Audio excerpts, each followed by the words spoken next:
ኦሪት ዘኍልቍ ምዕራፍ 34 እግዚአብሔርም ሙሴን እንዲህ ብሎ ተናገረው።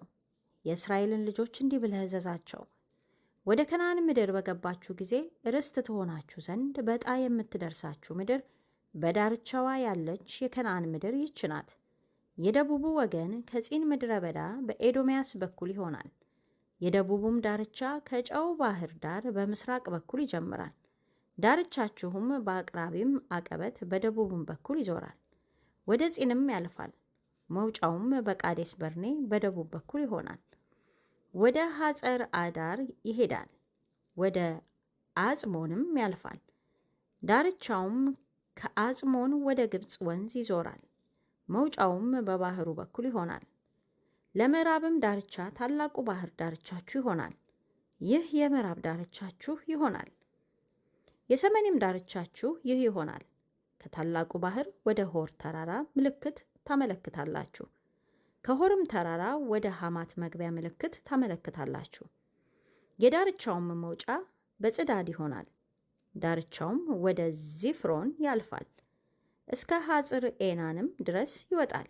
ይህ የሰሜን ዳርቻችሁ ይሆናል። የምሥራቁንም ዳርቻችሁን ከሐጼር ኤናን ወደ ሴፋማ ምልክት ታመለክታላችሁ። ዳርቻውም ከሴፋማ በዓይን ምሥራቅ ወዳለው ወደ ሪብላ ይወርዳል፣ እስከ ኬንሬት የባሕር ወሽመጥ በምሥራቅ በኩል ይደርሳል። ዳርቻውም ወደ ዮርዳኖስ ይወርዳል። መውጫውም በጨው ባሕር ይሆናል። ምድራችሁ እንደ ዳርቻዋ በዙሪያዋ ይህች ናት። ሙሴም የእስራኤልን ልጆች እንዲህ ብሎ አዘዛቸው። እግዚአብሔር ለ9 ነገድ ተኩል ይሰጧቸው ዘንድ ያዘዘ በዕጣ የምትወርሷት ምድር ይህች ናት። የሮቤልም ልጆች ነገድ በየአባቶቻቸውም ቤት፣ የጋድም ልጆች ነገድ በየአባቶቻቸው ቤት፣ የምናሴም ነገድ እኩሌታ ርስታቸውን ወርሰዋል። እነዚህ 2 ነገድና የአንዱ ነገድ እኩሌታ ርስታቸውን በዮርዳኖስ ማዶ በኢያሪኮ አንጻር በምሥራቅ በኩል ወረሱ። እግዚአብሔርም ሙሴን እንዲህ ብሎ ተናገረው። ምድሪቱን ርስት አድርገው የሚከፍሏችሁ ሰዎች ስማቸው ይህ ነው፣ ካህኑ አልዓዛርና የነዌ ልጅ ኢያሱ። ምድሪቱንም ርስት አድርገው ይከፍሉ ዘንድ ከየነገዱ አንድ አለቃ ትወስዳላችሁ።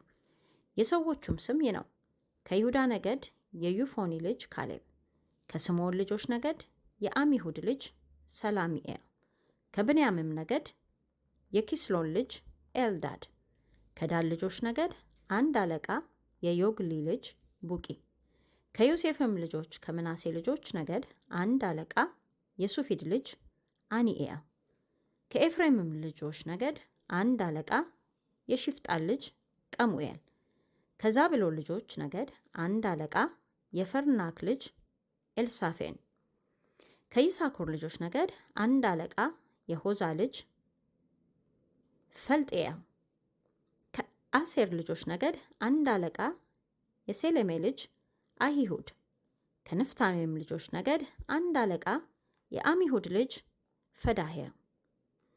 እግዚአብሔር በከነዓን ምድር ለእስራኤል ልጆች ርስታቸውን ይከፍሉ ዘንድ ያዘዛቸው እነዚህ ናቸው።